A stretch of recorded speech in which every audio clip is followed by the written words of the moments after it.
Okay, so we're going to be looking at integration by parts now. So another tool to add to our collection. Again, we'll make it a two-parter so you have enough time to practice. Integration by parts is it's ultimately like a reverse product rule. So as you can imagine, with integration and differentiation, we have a lot of rules that pair up with each other, where one is the reverse of the other. The chain rule effectively has the reverse chain rule, and also substitution, integration by substitution, is also related to reverse chain rule. And then the product rule of differentiation, as I've just said, has the reverse rule of integration by parts. So all of these names, they sound a bit funny, but really they're just reverses of processes you've done before.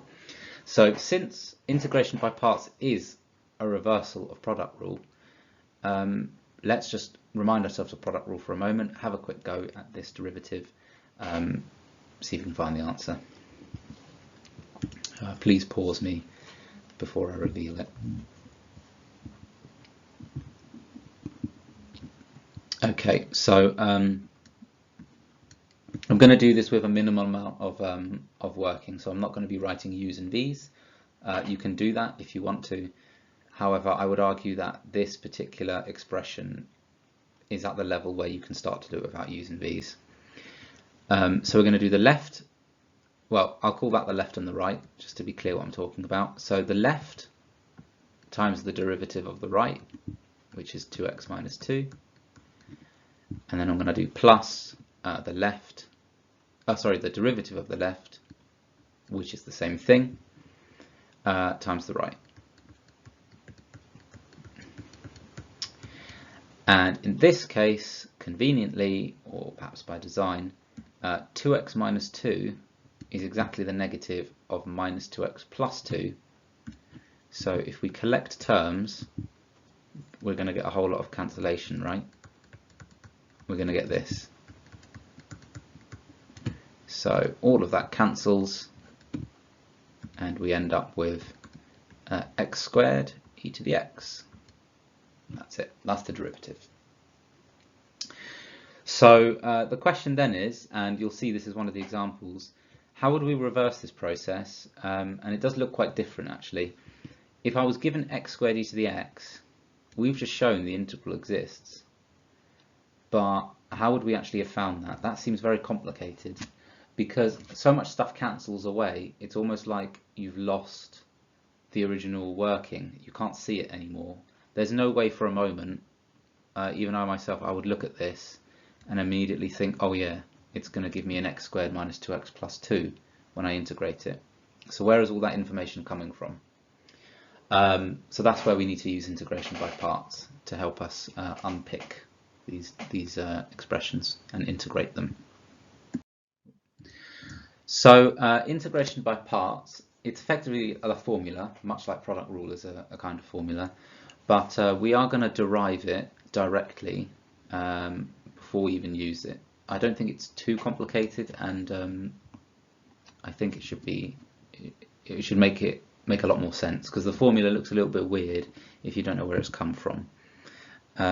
So product rule, we're just going to write that for a moment. So I've just drawn this line to clarify. This is not the integration by parts rule. This is the product rule that I'm writing here. U times dv dx plus v times du dx. Okay. And we're going to rearrange this by doing the following. We're going to integrate both sides with respect to x. So if I integrate the derivative of uv with respect to x, then I'm just going to end up with uv again, right? Remember, u and v are just functions. So the derivative of a function u times v, or the product of two functions, integrated back gives me the same thing. And then here I'm going to write this as u dv dx, and then integrated with respect to x, plus the integral of v du dx integrated, with respect to x. And then finally, I'm effectively going to swap these two over a bit, and I'm going to end up with the following. The integral of u dv dx is equal to uv minus the integral of v du dx.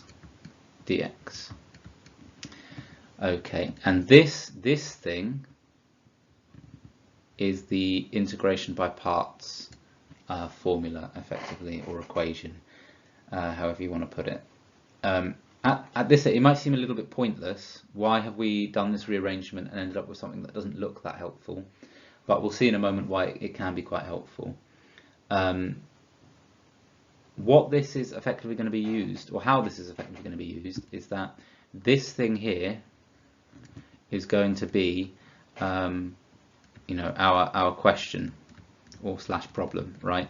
So you'll be given something to integrate, and you're going to somehow write it in this form, and then to integrate it, which is what's happening on the left hand side, you're going to then work out the right hand side instead. Instead of doing the left, you do the right, and that will, because they're equal, that will give you the answer. Okay, so it's worth sort of internalizing this formula a little bit. Just look at it for a moment before we rush to the next part. You do need to remember this formula. As much, even if it's given in the formula book, you need to remember this formula because it's going to be used a lot. I think I would suggest certainly re-deriving it briefly, just as I've done here, from the product rule, just to make sure that you can get it if you, in a pinch, if you ever need to.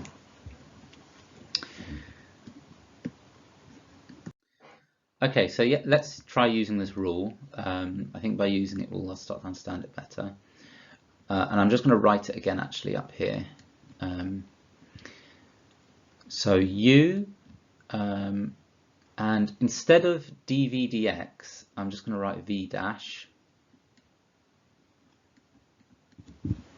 is equal to uv minus the integral of v u dash dx. Okay, so remember, v dash is just dv dx, u dash is du dx. So the thing here in blue that I'm underlining, we're going to make it this, right? So much like the product rule of differentiation is used to differentiate products, the integration by parts rule is used to integrate products as well, right? So quite naturally, this splits up into a product, but we're not going to just call them u and v, right? Because as we can see here, they've got a different name. They're called u and v dash. So we're going to call one of them u and one of them v dash, and from there we can then just apply the formula and work out what v is, what u dash is, and we should get an answer. The only thing is, we need to be aware of which one is u and which one is v dash, right? Because if this had been written the integral of cos x times x, then we might have labelled it the other way around. So how are we supposed to do it? The answer to that is it depends. One of them will work and one of them won't, effectively. So there is a correct way to do it. I think I'll try and explain how you work out which one you want to do a little later. First, let's just see it in action a bit first. In this case, I'm just seeing which one makes the most sense. I think we may actually want to label it the other way around.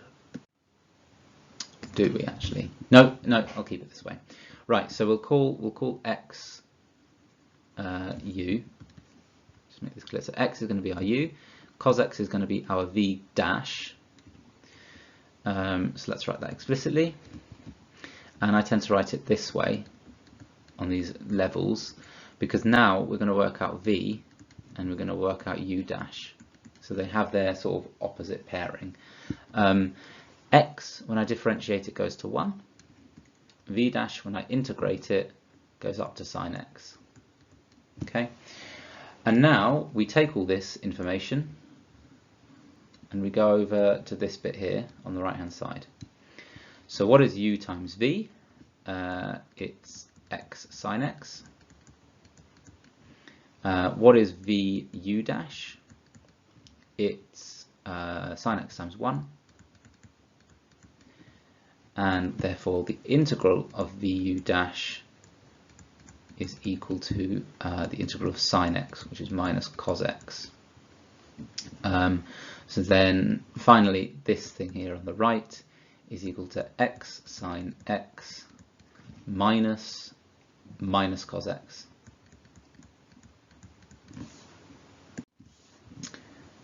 Plus c, and that's the answer. I'll just write it a bit more in full. Okay, so that's it. That's how integration by parts works. It might seem a little bit funny, it's a little bit complicated perhaps, all the u's and the v dashes going around. Hopefully you'll get used to it. I think maybe what I might do is I'm going to label these the other way around, and then you'll get to see how it fails. So then you'll know when you're going down the wrong track. So in this case it worked, we were able to get an answer. Let's see what it looks like if we label them the wrong way around. So let's say cos is our u and x is our v dash. So then we're going to change all this here.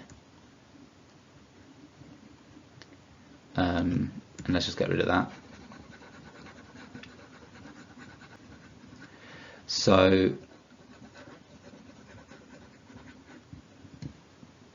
if u is cos x and v dash is x, then u dash, the derivative of cos x, is minus sine. That's easy enough. And what's v? It's going to be the integral of x, so that's a half x squared, right? So all fine so far it seems. And now let's work out uv. uv is a half x squared cos x, and then we're going to take away the integral of vu dash, which is a half x squared times minus sine x. So I'm going to times that by sine x and put the minus here by making that plus dx. Okay, and do we see the problem here? The problem is we've gone from this integral to now having to work out this integral. Instead of making it simpler, we've made it more complicated. So this is how integration by parts works, right? It effectively takes an integral, it takes a complicated integral and turns it into potentially a complicated product, but that doesn't matter, and then hopefully a simpler integral. So the theory is, from that integral on the left to this one on the right, you make it simpler, right? And if you pick the u and the v dash correctly, you'll make it simpler. And if you do it the wrong way round, you'll make it more complicated. And you should be able to start seeing when that happens, or how that happens, by the fact that one of your elements in the product should become simpler when you differentiate it, and the other should become simpler when you integrate it, right? Or at the very least, get no worse, right? So I think that's the general rule here. X becomes simpler from differentiation. Cos x, it doesn't matter. You integrate or differentiate, it's the same level of complexity. It's just sines and coses. Therefore, we want to differentiate the x and we want to integrate the cos x. I think a few more examples will hopefully make it clearer. Let's take a look. Okay, so here, this is a bit of a cruel example perhaps, because it slightly violates this rule of thinking about which one gets simpler and which one gets more complicated. But I think let's focus on the Lunex, because that's the part of this which is complicated to integrate, right? X squareds, X cubes, we can integrate those, but ln x is annoying. So the question is, how can we get rid of this ln x? Is it better to integrate it or differentiate it? If you integrate ln x, you'll get something even more complicated. In fact, I believe the only way that I know of to integrate ln x is to use integration by parts itself. So we're not going to do that. However, the derivative of ln x is very simple. It goes to 1 over x. So we're going to differentiate this one, the ln x, and we're going to integrate that one, the x squared. So therefore, if we're differentiating ln x, we're going to call that one our u, and if we're planning on integrating the x squared, we're going to call that one our v dash. Oops, v dash. So let's do that. U equals ln x, v dash equals x squared, u dash equals 1 over x, and v equals 1/3 x cubed. Now that did get more complicated, but this 1 over x has gotten rid of our ln x problem. So let's do u times v. Let me just write it here again, because we might not be used to it quite yet. This is what we're doing, right? That's our integration by parts. U times v is 1/3 x cubed times ln x, and then we're going to take away the integral of v times u dash. Now v times u dash is actually going to become something that we know how to integrate now. It's 1/3, and actually the 1 over x cancels a bit, x squared. And we can differentiate that, or we can integrate that even, and we get the following. Oh. 1 over 9x cubed plus c. And that's it, we've done it. We've got our answer. Okay, so there's only really 2 ways you can label these things, the u and the v dash. As I said, you'll start to realize how you're supposed to label it. The key is this vu dash, is that product here going to be something that I can integrate? That's what I want to make happen. Yeah. Okay, let's take a look at this one. So in this case, we've got x squared e to the x. E to the x, if I differentiate it, it's the same. If I integrate it, it's the same. So it's a really nice, well-behaved function in that sense, which means if I want to make this integral simpler, I'm going to be differentiating the x squared, because then it becomes 2x, which is nicer than x squared. And e to the x I don't care about. It's going to be the same whether I integrate or differentiate. So let's label the x squared as u, and let's label the e to the x as v dash.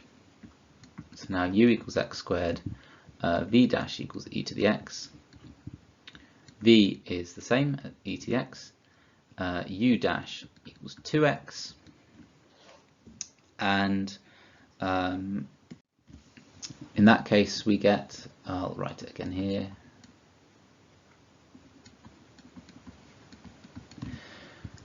we get u times v, which is x squared e to the x, and we're going to take away the integral of u dash v, which is 2x e to the x. Oops. dx. Now, here's a funny thing. Well, I suppose it's not that funny, but what we've done is we've made this integral simpler, right? We've gone from x squared e to the x down to 2 times x e to the x. In fact, I'm going to just take that 2 on the outside, right? So we've almost reduced the power by 1. The problem is we still can't fully integrate that. It's still a bit too complicated. So what we can do now is we can say, right, well, this is going to be my final answer. But now let's subdivide the problem further. Now we need to find this thing. What's the integral of x e to the x? So we're now going to ask a separate question. What is the integral of x e to the x? And again, we're going to make that one u to bring it down, make it even simpler, and we'll call that one v dash because we don't care and it stays the same in either direction.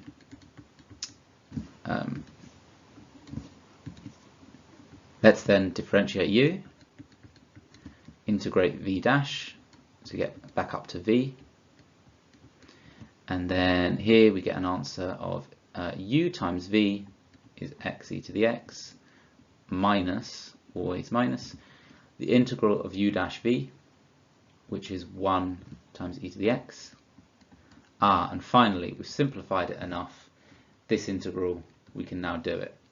So we'll get x e to the x minus just e to the x plus c. So this part, we'll just do the plus c all at the end. That part there is this integral here, right? So now we can write our final answer. Our final answer is x squared e to the x minus 2 times all that. So that's minus 2 x e to the x minus 2 times minus e to the x. So that's plus 2 e to the x, and then a final plus c on the end. And then, happy coincidence, do we notice this is actually the same thing as what we looked at the very beginning, right? So this is e to the x times x squared minus 2x plus 2, again with a plus c. So that product rule, which seems so simple to do at the start, in reverse it does become a bit more complicated. We do integration by parts, and in this case we have to do it twice. But keep up the fight. Each time you do integration by parts, you're trying to make the integral simpler. Sometimes it takes more than one hit, so just keep going at it. As long as the integral becomes simpler, then you're in the right direction. 2 is usually the limit for any reasonable exam question, at least. In terms of sort of real hard level maths, you could potentially need to do it more than twice, but it's very rare. Most often is once, occasionally you'll have to do it twice. You're looking at sort of really difficult MADAS or step style questions if you're going to be doing it more than twice. Okay, I think those are all the examples I wanted to go through for now. Part 2 will come another time. Let's just look at some questions, and you can see how you get on with them.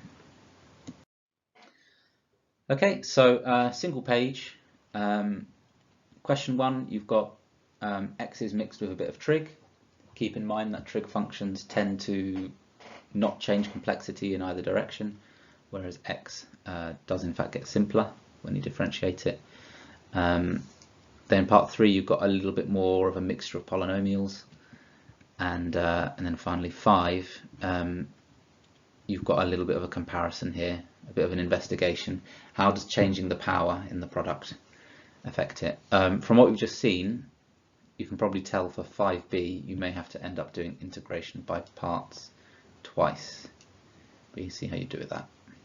Okay, so give those a go. Just the one slide today. Let me know if you need any help.